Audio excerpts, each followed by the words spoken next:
네, 야자타임 이제 저희는 이제 뭐 화요일 팀은 이제 지난데 개편 전에 수요일 팀은 이제 개인적으로 안 하고 이제 토론을 하잖아요. 그렇죠. 오늘 이 토론 주제 뭐 사실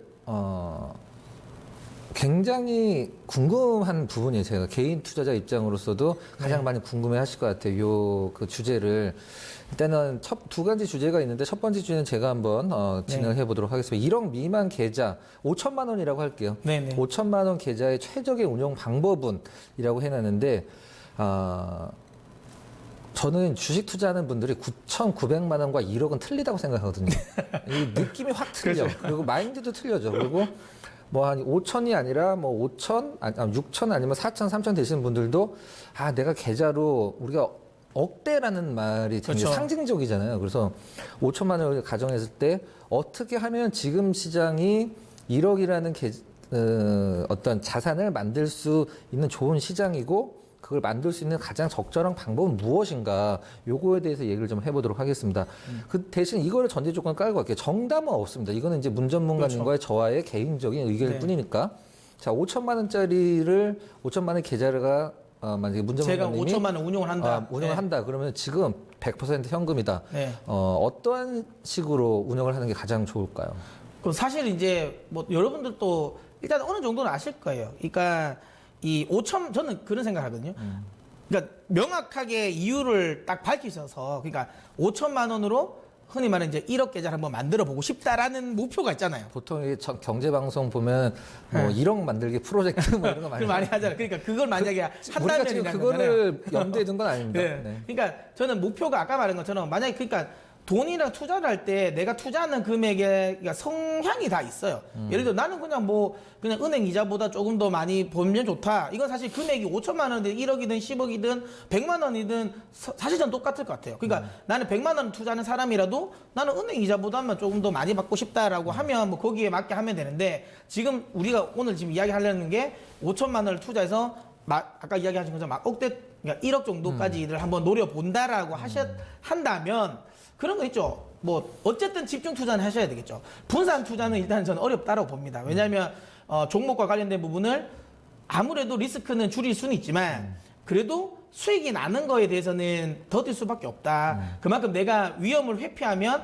그만큼 가져가는 턴도 내가 이제 가져갈 수 있는 수익 자체도 낮을 수밖에 없다라고 보기 때문에 요 관련 부분은 그래도 조금 더 내가 하이 리스크를 원한다. 그러니까 하이 턴인 거잖아요. 하이 리턴이니까.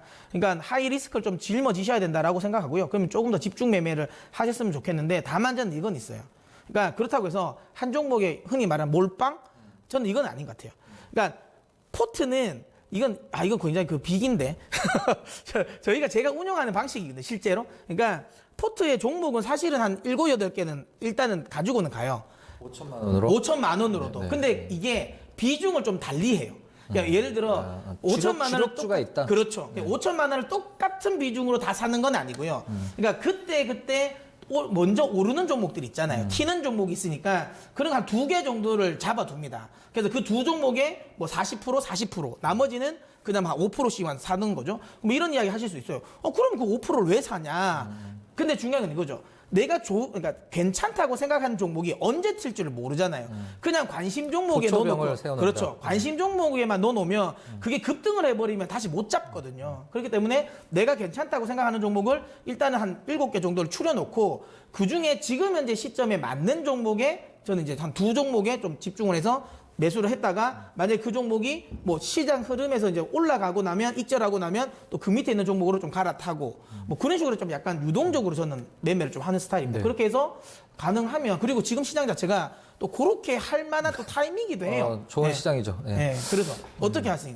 저는 일단 주식이라는 게 사실 이론과 실전이 엄청나게 틀린 분야잖아요. 그래서 좀 우스갯소리로 농담 반 진담 반으로 지금 뭐 문 전문가님은 원래 운용사에도 계셨기 때문에 이런 부분에 대해서는 이제 착착착착 이게 토니바퀴처럼 돌아가는 뭐 믿음이 굉장히 가긴 하지만 일반 개인 투자자 분들이 이렇게 생각할 수가 있어요. 자, 5천만 원인데 뭐 그럴듯한 계획을 세우죠. 마이크 타이슨이 했던 누구나 그럴듯한 계획은 갖고 있다. 나한테 맞기 전까지는 이게 엄청 유명한 말이죠. 실제로 타이슨이 이야기했던.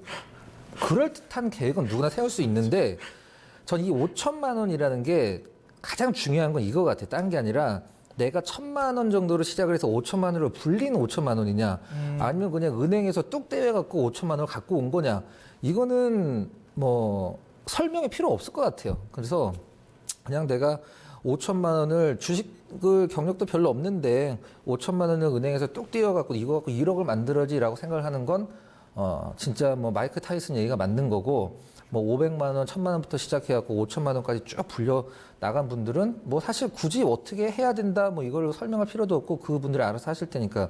다만 시장 상황에 따라서 지금 5천만 원을 갖고 1억을 만든다라고 하면 저는 그 펀딩이라는 개념으로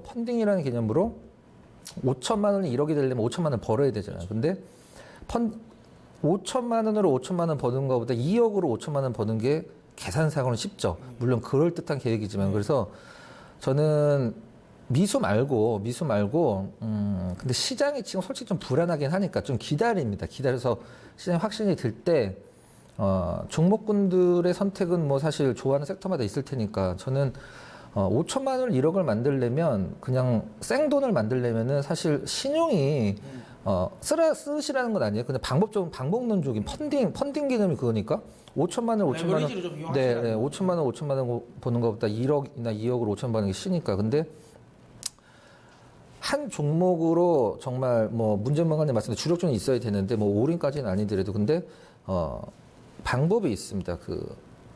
만약에 여러분들이 신용을 쓰신다라고 하면 쓰시라는 게 아니라 한날 한시에 같은 가격에 이걸 사는 건 그건 전략이 아니죠. 그렇죠. 그래서 내가 여기 지금 10,000원인데 여기서 샀을 때 얼마 정도까지 이게 떨어질 수 있다라는 종목의 가치를 봤을 때 그게 보인단 말이죠. 시장 여에 상관없이. 그러면 내가 지금 일단은 얼마 정도 들어가고 떨어질 걸 예상을 해서 여기서 비중 얼마 더 싣고 여기까지 더 싣고 여기까지 떨어졌을 때 남은 금액 내가 다 들어간다. 그거 완전 바닥이 돼. 그러면은 처음에 샀던 가격까지 안 와도 그렇죠. 중간까지만 반등을 해도 이게 수익이 나기 시작하거든요. 그게 이제 전략이라는 건데 이제 어떻게 보면 베팅법이죠. 베팅법인데 뭐 지금 시장이 아주 특별한 악재만 안 나온다라고 하면 나올 거 사실 다 나왔고 저는 딱 두 종목 갖고 승부를 보자. 갖고 갈 것 같아요. 그래서 이제 한날 한시에 사는 게 아니라 모아가는 거죠. 대신 이게 있어요. 5천만 원 갖고 1억을 만들려면 그거는 뭐 리스크도 있지만 아까 말씀드렸듯이 그냥 은행에서 뚝 띄워갖고 그거는 절대 안 되죠. 내가 주식을 운용을 해서 5천만 원까지 올라왔을 때 어느 정도 어떤 내 주식에 히스토리가 있다 하시는 분들은 저는 뭐 지금 종목을 나눌 필요가 없다고 생각을 하고 있어요. 그래서 뭐 옮겨 다니는 것도 좋지만 이 종목이다 싶으면 딱 두 종목 정도로 나눠 놓고 약간의 레버리지도 서는 뭐 가능하다. 지금 시장에서 그렇게 쓰시라는 건 아니고 절대 쓰시라는 건 아니고 방법 중에 내가 하나다. 주식을 정말 분석을 할 수 있고 전략적인 접근, 가격적으로 전략적인 접근을 갖고 갔을 때 저는 조금 레버리지도 지금 만약에 1억을 만들기 시합을 한다라고 하면 나쁘지 않다고 보고 있어요. 근데 지금 문 전문가님 하면 우리 뭐 여기 올라오는 것도 방송도 그렇지만 뭐 시청자분들 저 양반은 좀 약간 대형주 그다음에 뭐 가치주 뭐 이런 것도 많이 생각을 하시는데 최근에 사실 저는 개별주는 없다고 생각을 하고 있어요. 사람들이 잘 모르는 주식을 개별주라고 이제 이걸 폄하를 하는 거지.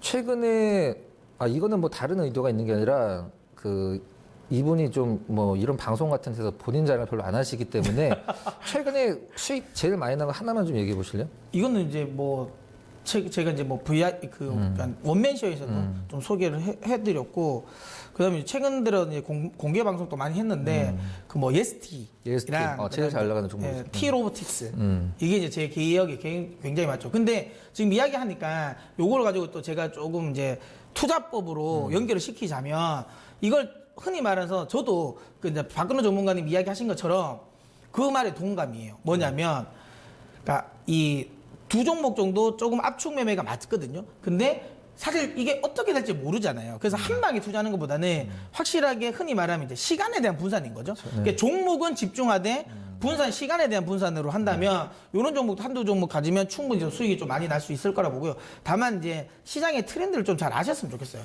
대부분 개인 투자자분들이 돈을 많이 벌고 싶고 빨리 벌고 싶어 하는데 그러려면 중요한 건 뭐냐면 그렇게 하면서 자꾸만 차트에 집중을 하세요. 제가 아까 설명드렸던 게 차트가 이뻐서 샀는데 그게 빠지면 이제 그 종목의 내재 가치에 대해서 공부를 하기 시작해요. 그게 반대인 거잖아요. 원래 내재 가치부터 분석하고 접근하는 게 차트인데, 그러니까 저는 이제 안 이러셨으면 좋겠어요. 많은 분들이 또 금액 자체가 작다 보니 뭐 작다고 생각, 물론 뭐 5천만 원이 크다면 큰 거고 또 작다면 작은 돈이지만, 그러니까 이 금액 자체에 있어서 이 빨리 뭔가를 불리고 싶어하니까 방법 자체가 자꾸 뭔가 빨리빨리 하려고 하는 거예요. 그러니까 많은 개인 투자자분들이 차트는 빨리 결과가 나온다라고 해서 차트에 너무 집중하시는 분이 계신데요. 뭐 지금 여기 시청하시는 분들 다들 아실 겁니다. 여기 종목 상담 남기시는 분들도 다들 아실 거예요. 차트 보고 들어가서 그 수익이 계속 연속되는 건 거의 없어요. 차트는 누구나 다 보죠. 그러니까. 같은 차트인데 누군 사고 누군 팔고. 그렇죠. 그러니까 다시 한번 이야기지만 내가 만약에 좀 크게 돈을 벌고 싶다면 차트는 진짜 보조적인 역할만 하는 겁니다. 기본적으로 큰 돈을 만약에 벌고 싶다면 차트보다는 항상 이야기된 거 내재 가치, 그다음에 뭐 그 종목이 가지고 있는 업황이라든지 이런 분석이 훨씬 더 중요합니다. 그것만 어느 정도 확실하게 된다면 아까 이야기한 것처럼 시간에 대한 분산이 가능한 거예요. 차트 분석으로 한 종목에 몰빵을 한다면 무조건 망합니다. 망할 가능성이 매우 높아요. 왜냐하면 내가 보고 있는 이 차트는 그런 거죠. 떨어졌어요. 근데 이게 왜 떨어지는지 사실 이유는 없는 거잖아요.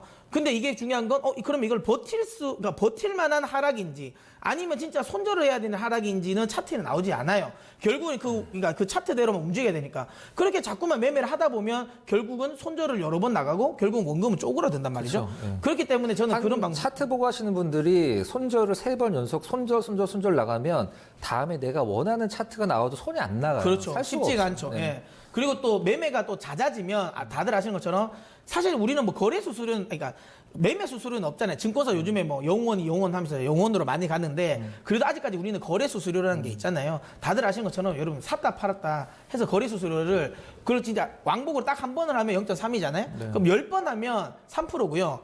그걸 사실 100번 하면 30%인 거예요. 근데 여러분 그렇게 그러니까 매매를 좀 작게 하면 1년에 100번 충분히 합니다.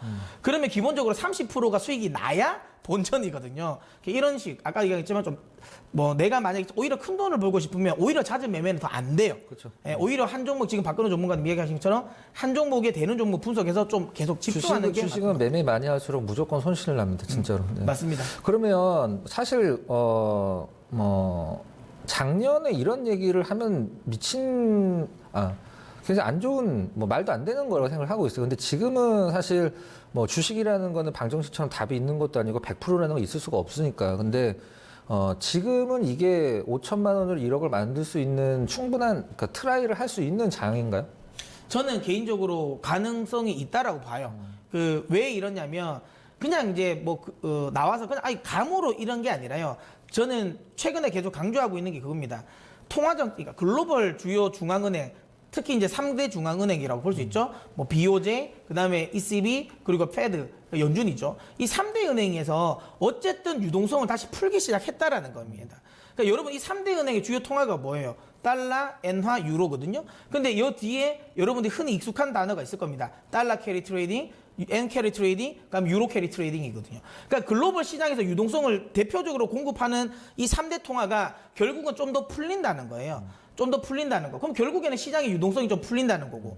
그 다음에 많은 분들이 경기 둔화에 대한 우려감을 하고 있지만 사실 경기는 둔화는 아니에요. 이거는 사실 확장성이 좀 꺾인 거지 이게 침체로 가는 건 아니거든요. 오늘 옐런 의장도 이야기하지 않았습니까? 경기 둔화는 아니다. 너무 지나치게 우려하고 있다라고 이야기를 한 거고요.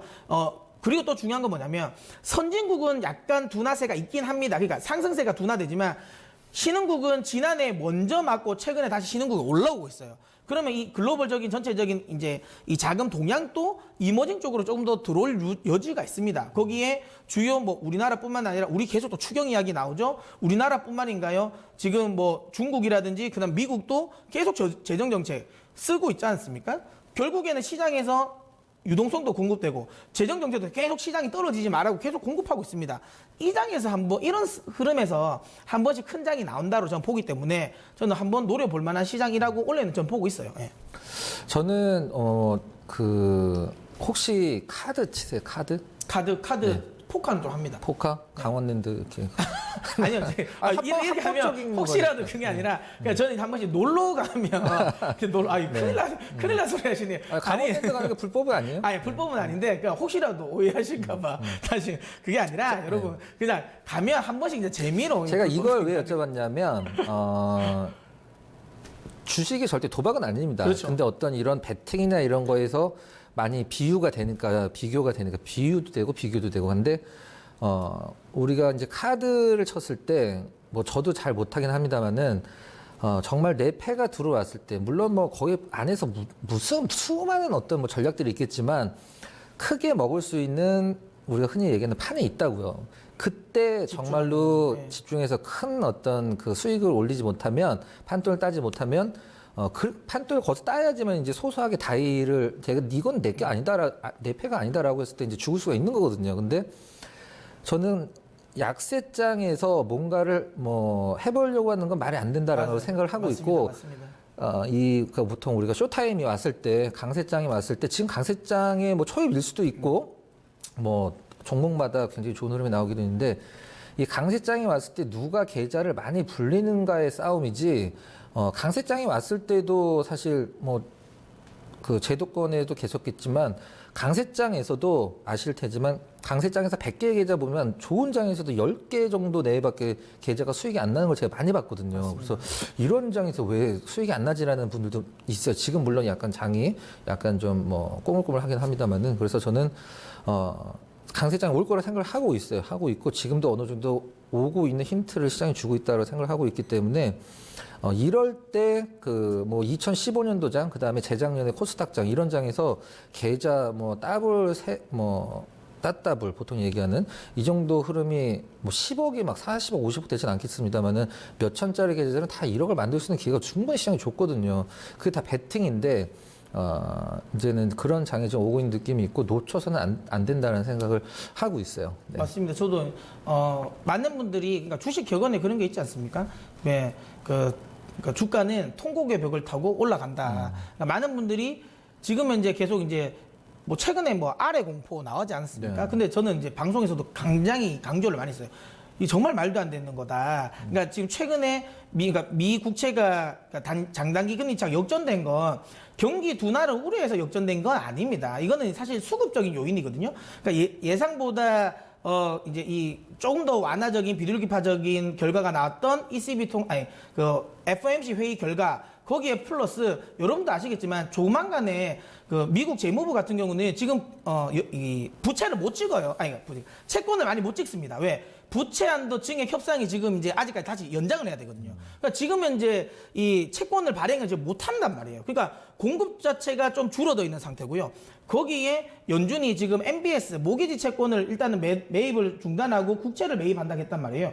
그러니까 수급적인 요인을 굉장히 더 매수할 가능성이 많은데 공급은 제한되니까 결국에는 10년물 가격 자체가 올라간 거예요. 10년물 가격이 올라가니까 당연히 10년물 금리는 떨어진 거죠. 그러니까 수급적인 부분인 거지 이게 경기에 대한 부분은 아니라는 거죠. 그렇기 때문에 이거 너무 지나치게 저는 침소붕대했다라고 보고요. 경기 둔화와 관련된 부분은 저는 8월달 잭슨홀 미팅 이후에 결과가 나올 거라 보고 있어요. 그래서 지금은 그쪽 관련 부분 너무 지나치게 우려하지 말자. 그래서 저는 오는 기회를 놓치지 않으셨으면 좋겠어요. 자, 그러면은 얘기가 연결될 것 같아요.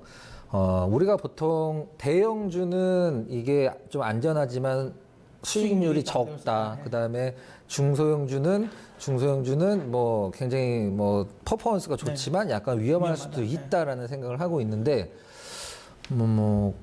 코스닥은 뭐 대형, 중형, 소형주를 뭐 그냥 100 미들, 스몰로 나누곤 있습니다. 그걸 이제 중소형, 중형주, 대형주, 중형주, 소형주를 얘기하고, 근데 코스닥은 대형주들이 뭐 바이오가 너무 많으니까 그러면 지금 시장에서 대형주, 중형주, 소형주 만약에 하나의 그 어떤 이걸 뭐라 그래야 되지? 볼륨 있는 걸 잡으려면 대형주, 중형주, 소형주 중에 집중 투자를 해야 되겠다. 네. 그럼 지금 시장에서 가장 뭐 개인적으로 현명한 선택은 어떤 거라고 생각하세요? 저 개인적으로 이제 소형주에 대한 매매를 즐겨 하지 않아서 소형주는 지금은 여전히 좀 어렵다. 요즘에 소형주로 수익률 많이 내시잖아요. 그래도 좀 이제 위험합니다. 이건 이제 혼자 특히 이제 개인적으로 또 이 방송만 보시고 또 매매하시는 분들은 단순히 그냥 거기에다 또 기술적이 있거든요. 그러니까 그걸 그냥 막연하게 들어가면 리스크가 있으니까 어느 정도 좀 도움이 필요하다고 저는 생각이 들고요. 그래도 개인적으로 만약에 하실 분 같으면 좀 리스크, 그러니까 한다면 저는 소형주는 많이 배우셔야 돼요.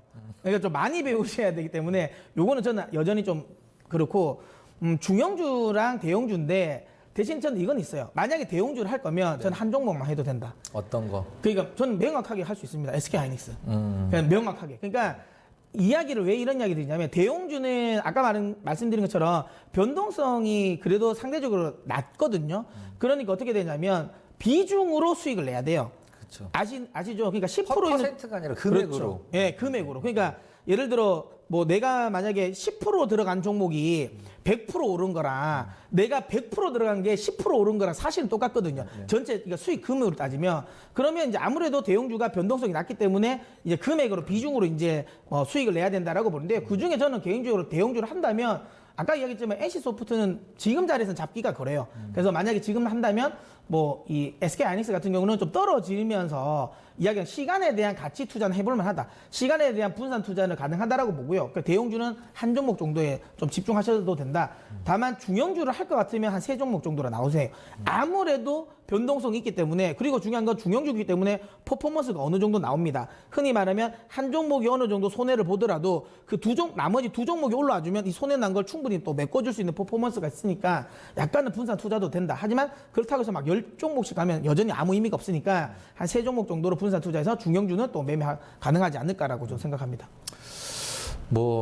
저는 너무 원론적인 얘기인 것 같긴 한데, 자산이 막 20억, 30억 정도 되시는 분들이 소형주 갖고 막 이렇게 단타 치는 이게 뭐 말이 안 되잖아요. 사실 칠 수도 없고, 뭐 호가에서 뭐 들어나고 너무 티가 나기 때문에 그래서 좀 뭐 대형주 뭐 어떻게, 중형주 어떻게, 소형주 어떻게 이렇게 나누는 뭐 어떤 그런 포트폴리오를 짜자. 사실 전 아까도 말씀드리긴 했는데 너무 이론적인 부분이고 일단은 대신 어떤 내가 주식을 분석을 할 수 있느냐 없느냐에 따라서 저는 자산이 이렇게 뭐 크진 않지만 내가 주식을 분석을 할 수 있으면 지금 장에서는 개별 탄력을 갖고 있는 소형주들이 수익률이 높은 건 뭐 월등히 뭐 그건 이견이 있을 수가 없다고 생각을 하고 있어요.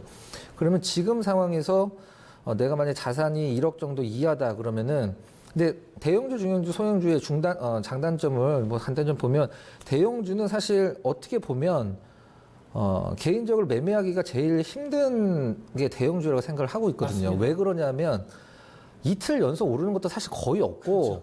올라가면서 이게 팔면 또 올라가고 또 뭐 차트로 대응하는 건 또 말도 안 되고, 그래서 이거 볼 줄 알아야 되는데 대형주는 대부분 또 이익단으로 움직인단 말이에요. 그러면 지금 내가 HTS에서 보고 있는 이익은 또 과거의 이익이야. 그리고 애널리스트 리포트 읽어봤더니 좋대. 그때 떨어져.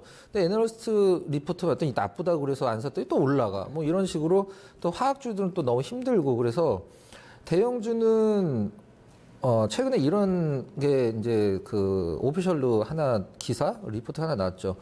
지금 삼성전자, 하이닉스를 제외를 하면 다른 대형주의 이익은 작년보다 좋아진다라는 게 그게 뜨긴 했는데, 자 그러면은 뭐 하이닉스를 말씀하셨긴 했는데 지금 우리나라 대형주들 중에 저기 M 증권사에 계시는 그 미국에서 오신 유명한 분이 이런 얘기를 한번 하신 적이 있어요.